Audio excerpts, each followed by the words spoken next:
In celebration of the 50th anniversary of Sydney Banks' Enlightenment experience, individuals who have been impacted by the three principles understanding are sharing their insights and stories of transformation. Carolina Barker was introduced to the three principles 10 years ago, she says completely by chance, and as a result has decided to dedicate her life to sharing this understanding with others. So welcome, Carolina. Hello. Hello, Marlene. Thank you for having us here. So I'm going to ask you 4 questions. And so the first one is, could you briefly share what your life looked like before you had your first insight into the three principles? Yeah. I spent a good 40 something years suffering from a lot of anxiety and panic attacks and depression. And it seemed like there was no answer. And I felt that I would be, I was faulty, and that was the life I was going to have. I just needed to cope with what I had in the best way possible. Um, so I guess not enough hope, and I was just sort of, well, like this, with my shoulders just going like, well, this is what it is, and always trying. I never stopped trying, but yeah, that was how it felt before the principles. So what was your insight or maybe insights? I remember when there was a moment I heard, you've never been broken, you're fine as you are, everybody's. I remember it was a video from Dr. Bill Pettit, and he was saying how he could see everybody as Sydney Banks explained to them, and then he started seeing that everybody was absolutely fine, immersed in a lot of thinking, in a world of seeing the world with the glasses of thinking that they had in the moment, but that we have this amazing possibility of being absolutely fine at any point, and that we're one thought away of changing the way we see things. So for me, I heard, you're fine, you're not crazy, you have never been, you never will be. And it was just, and I remember sobbing and crying for I don't know how long, but it was like such a ton of worry and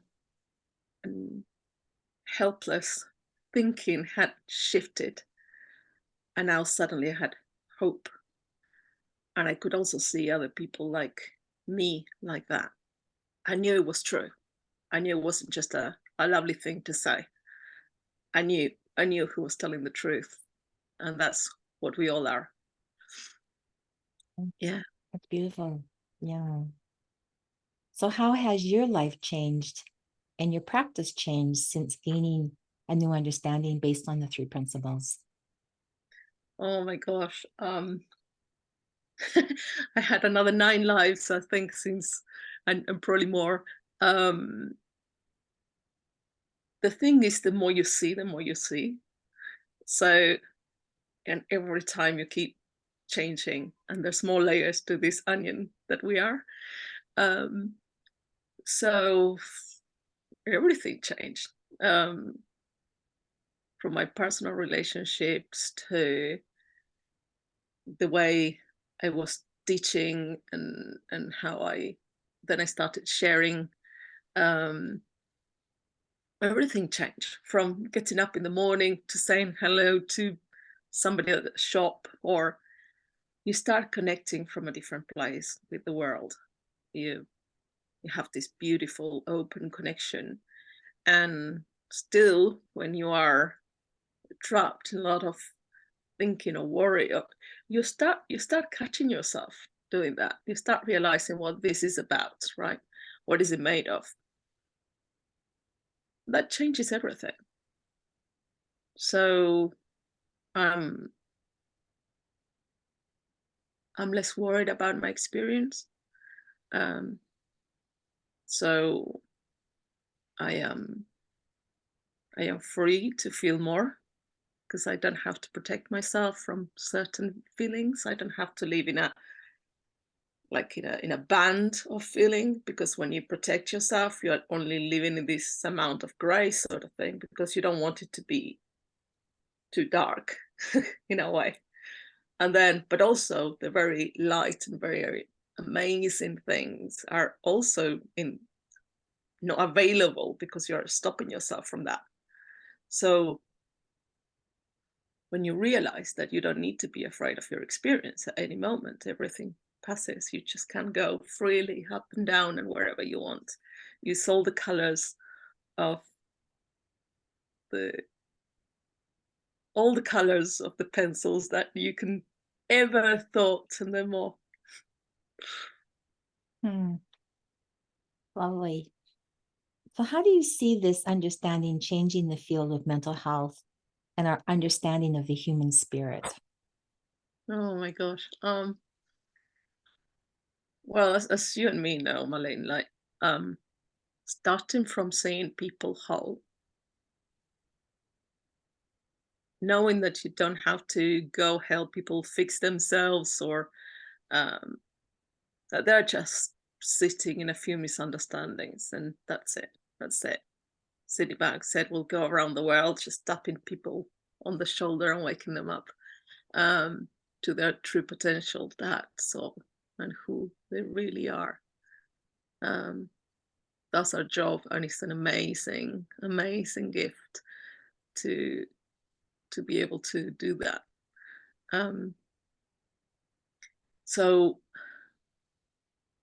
there's no investment on having to see people get there, or they're going to say it when it's their time. It's not on anybody's timeline, and you just point and go, well, maybe, it's like if you had a bit of cream on your nose or somewhere like that, and I just, from outside, because I can see it better from outside than we can't see, I can go, no, to the right, no, to the left. And that's what we do. We just point and sort of help people find the truth of who they really are, and the true experience in life. And that changes everything. Everything. We are in a more beautiful, loving, serving place than also having the huge responsibility of going and trying to tell people what to do or fix their lives, or also we don't have to tell them they're wrong. They're fine. They just need to find their own answers. That's it. I don't have to come up with answers. It's all their answers. um, and we just go in this adventure, finding them together. And you learn from the people you're sharing this understanding with.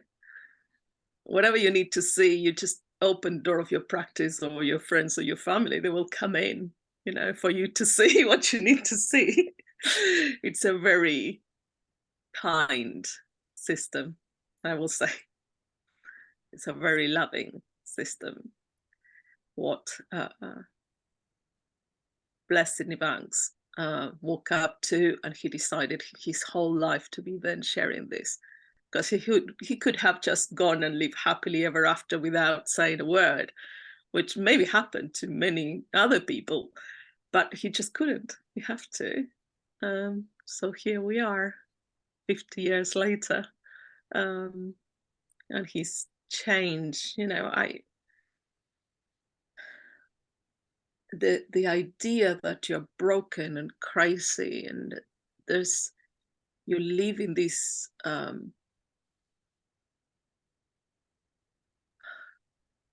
feeling you're so broken, so ashamed of yourself,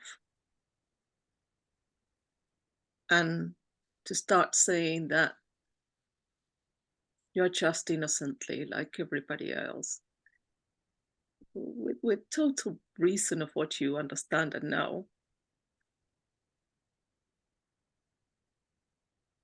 at sometimes seen a bit of a hell in your life, and but that's everything can change at any point. You don't have to do anything. Just by knowing that, just by seeing, that you're sort of producing a bit of a horror movie in your head. And you just sit there and you go through the motions of a horror movie, and then it will be gone, you know? Unless you want to stay in the cinema forever. But I don't think anybody can, because at some point, even at the cinema, somebody kicks you out of the cinema. So it's hope. Hope is the most important thing that is going to change mental health, humanity. Calling ourselves um, mental health practitioners, not mental illness practitioners, right? So mental health, of just showing, reflecting on people about their own health. That's what did it for me. Thank you so much for sharing your perspective and your insights. It's beautifully said. Thank you, Carolina. You're very, very welcome. Thank you so much.